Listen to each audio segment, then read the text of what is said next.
We're here at the Transformational CISO Assembly in Nashville for a special edition of Millennium Live, and I'm lucky enough to be joined by Aaron Sherrill, the Senior Analyst for Information Security with 451 Research. Aaron, thanks so much for joining us. Hey, glad to be here. So can you share with our audience a little bit about yourself and your work at 451 Research? Sure. 451 Research is a research and advisory firm really focused on disruptive technologies and trends. So my area is in information security and really specialize a little bit more in managed security services. And that's just not the MSSPs or the MDR providers, but all the security technology vendors that are enabling those providers to deliver their services. So that scope seems to be creeping each day as everyone starts to move into managed services in some degree. Yeah. And where does your passion and like for information security come from? Has it always been part of your DNA, or have you had a certain experience throughout your career that really triggered it? Yeah, so I've been with 451 for about 3 years, and prior to that, I worked in managed services and managed security services, variety of different roles, Chief Technology Officer, VP of Information Security and Enterprise Architecture. So have experience there, also spent some time working with the FBI. So information security has just been something I've been involved with for a number of years, and it just continues to grow and expand on a daily basis in complexity and find it very intriguing. So that's, it's just something I continue to invest my time and studies in. Interesting. And can you share with us some of your and 451's take on some of the major information security trends, looking ahead to 2020? Yeah, I think it's in some degrees it's a little bit more of the same. The cloud and all these emerging technologies is continuing to increase the complexity of the IT environments that have to be protected. But at the same time, I think many organizations are still struggling with the day-to-day basic hygiene and securing their organizations almost in a traditional sense. So as the organization continues to adopt new technologies, whether that's cloud or maybe something more cutting edge like AI and 5G, it's becoming more difficult and more complex to protect those that increasingly disparate and complex IT ecosystem. So, many organizations have expertise and security tools built for more traditional infrastructure, and really struggling to understand how to protect this infrastructure that expands multiple clouds, both and on-prem data stores and workloads. Interesting. And short, sharp one for you. How do you define trust? Yeah, that's really interesting. I think trust is really hard to define. It's really hard to measure, and it's really hard to quantify. And it's I think it's a very tactical type of thing we have to really think about. I think we have this growing crisis around trust in IT, and that's whether the enterprise growing maybe distrust in service providers and cloud providers and what they're delivering. Often service providers and MSPs in particular are guilty of operating in a black box. So they all of a sudden, maybe an event happens for, say, an MSSP, and you don't hear from them for hours, and then they come out on the other side and spit out an alert. But you don't understand the context of what's happening, the logic and the reasoning, why they've made their decisions. So we're seeing a lot of push from enterprises for more transparency, more visibility from service providers. But at the same time, I think enterprises really have to think about the trust that they're distilling with their customers and how do they increase their transparency and their visibility. I think with all the data breaches, with data misuse, with all the scandals around data, I think that this ongoing trust that we've had with technology for the last decade is really starting to be shaken and questioned in a lot of different perspectives. Yeah, that's an interesting point, and something our keynote speaker last night, Ben Rhodes, touched upon is, are people starting to push back on, using devices? There's all the studies about using people on their phones too much, screens, especially with kids and stuff. Is there a tipping point where we're going to go backwards with our technology use? Yeah, I heard that too last night. I hadn't really thought of it in that perspective. Are we going to go backwards? I think I'm a little bit more on the side of I'm not in favor of more government regulation, but I feel that may be what happened. I would like to see maybe some third-party entity that can verify the validity of the security, whether that's of the Internet of Things, whether that's maybe unintentional biases in algorithms that's being used in automation of. So I would prefer to see some independent third party that can validate all these technologies, but I'm afraid that we're going to move into a more of a regulated type of environment. Yeah. And here at the Transformational CISO Assembly, you led a fantastic workshop discussing the crisis of trust. What was your biggest takeaway from that discussion? It's really interesting. We opened the session talking about just the general concept of trust and some of the struggles that we've had. And, if you really think about it, one of the points that we made in there, let's see, if you go back to 1999 and let's say even 2009, right? We said, well, don't trust people on the internet, don't trust strangers. And now we're literally summoning strangers so we can get in their cars, spending the night with them in their homes, and giving businesses access to our homes to let themselves in, to whether it's deliver packages or perform maintenance. So it just goes to show in a short amount of time how things have changed. I think, from all the data points in our discussion that we had and talking with the enterprises in that roundtable discussion, I think that the concept of trust is, well, it goes back to what we said before. It's really hard to quantify, yeah. and it's a struggle because some of the key elements of building trust is security, is privacy, is transparency, and visibility. And if you go back to what are some of the biggest struggles that IT teams and security teams have, what's around security, it's around privacy, it's around transparency, around visibility.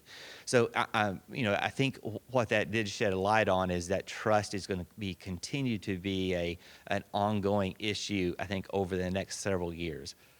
Yeah, and here at the Assembly, there's been a lot of discussions around, education programs from the board to the C-suite to employees to contractors and to customers. Where do you, from the research side, really see the most critical need, to educate all those parties for a business? I think we've come a long way. I think a lot of boards, especially, and even the general staff in an organization have more security awareness than they've ever had before. I think we now need to go deeper, as a whole other level and a higher level appreciation on the requirements and why we need to do some of these different initiatives that we got to put in place. I still see, I think, way too often is the tactic used by security executives of fear, uncertainty, and doubt. I really think we have to approach especially executive teams and boards with business outcomes and real impacts to the business and how security can be a business enabler. And I think a perfect example of that is how that's going to continue to build trust with our customers, with our partners, with our suppliers when we put these security initiatives in place. Fantastic. And can you share with us a little bit why trust is such a critical component for success in the digital economy? Yeah, so if you really think about it, trust is really it builds customer loyalty. Yep. It ensures that someone's going to continue to do business with us. Anytime we start questioning that trust, we're going to lose customers. I think it's hard to maintain a customer that is not going to trust you, and whether that's going to be from a minor product that you sell or a major cloud service that you deliver. Trust is just the foundational component, really, of all of our actions in this new digital economy. Yeah, and we've been lucky enough to have you here with us in Nashville this week. What have you found the most valuable, being here at the Assembly? I really like the small groups and the interactions, and really the content is really driven by the attendees as opposed to being dictated. Mm-hmm. So it's really relevant. It's now what the IT's executives are really dealing with on a day-to-day basis now. What I really find interesting is the more and more I talk to people, and at 451 we generate something around 52 million data points a quarter through our surveys. So that's across storage and servers and AI and information security. But the more and more I talk with enterprises, I really see the alignment with the data points that we're getting. But I get a lot of color around, some of these answers that we get and why this, these data points reflect some of the trends that we see. And some of that really varies from industry to industry, and some of that varies within businesses within the same industry. And there's a lot of external factors that are really, really hard to capture at times, anywhere from the amount of money that they're going to put into the program, but it also may be the level of security maturity that a business has, which is really hard to quantify. Interesting. And what do you see as the benefits for cybersecurity executives and the industry working with the Millennium Alliance? Again, I think it's the small group. I've been a proponent of small groups for a long time. When I worked in the MSP space, I think that's one of the things that just made us better, was being in a small group with other MSPs throughout the country and trade, what are the struggles that we're dealing with? How are you approaching different avenues? And I think it's the same thing I hear here. I hear a lot of interaction, just a lot of small random discussions around different elements that different executives are dealing with, and getting peer validation, whether what they're doing is right or maybe they need to shift in a new direction. So I think that's a lot different than some of the larger conferences. Again, that's the content is dictated and sometimes maybe with a certain agenda that they're trying to get across. I think here it's real life, day-to-day struggles that everyone is dealing with, and it really gets down to tactical, practical actions that we can take home. Interesting. And what excites you about the partnership between 451 Research and the Millennium Alliance? Yeah, I think it's going to be great to look at, I mentioned a moment ago, we generate all those data points every quarter, and the color that's added on here. And I think when you add those two together, it's just going to really help validate that. I think often security executives say, well, I am the furthest behind. I heard that so many times, I think, over the last 2 days. We're way behind. We're way behind. Everyone is way behind. You're not the only one. There's other people with the same struggles. I think bringing these two data points together, understanding where the right steps are to take, and really separating. There's so much market hype. We always talk about the buzzwords and the terms, and vendors, I think, are driving us to certain areas. But what are the practical steps that we can take to really secure our organizations, regardless of the security tools or maybe the latest buzzwords? And looking ahead to 2020, what's exciting on your horizon with your research and 451 Research? Yeah, I think there's a lot going on, and it's really hard to pick one thing.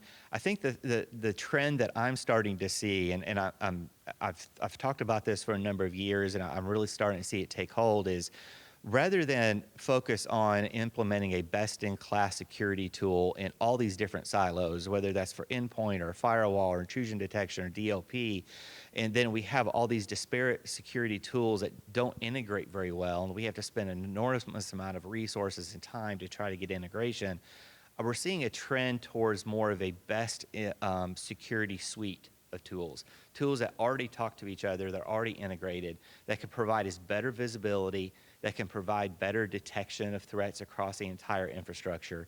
So I think the move to more of a security platform so we can introduce automation, orchestration across the entire IT ecosystem, I think that's a trend that's really starting to take hold. Yeah, that could be pretty exciting. Yeah. So we're racing towards the end of 2019. I can't let you go without asking, what's your number one prediction and your number one tip for cybersecurity executives for 2020?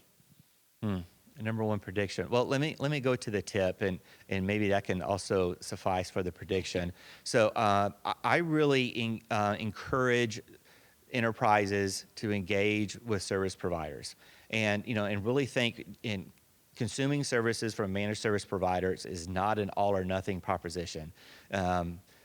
Obviously, you have to be careful because the word managed can be an inch deep or a mile deep, and it's really hard sometimes to decipher what you're getting.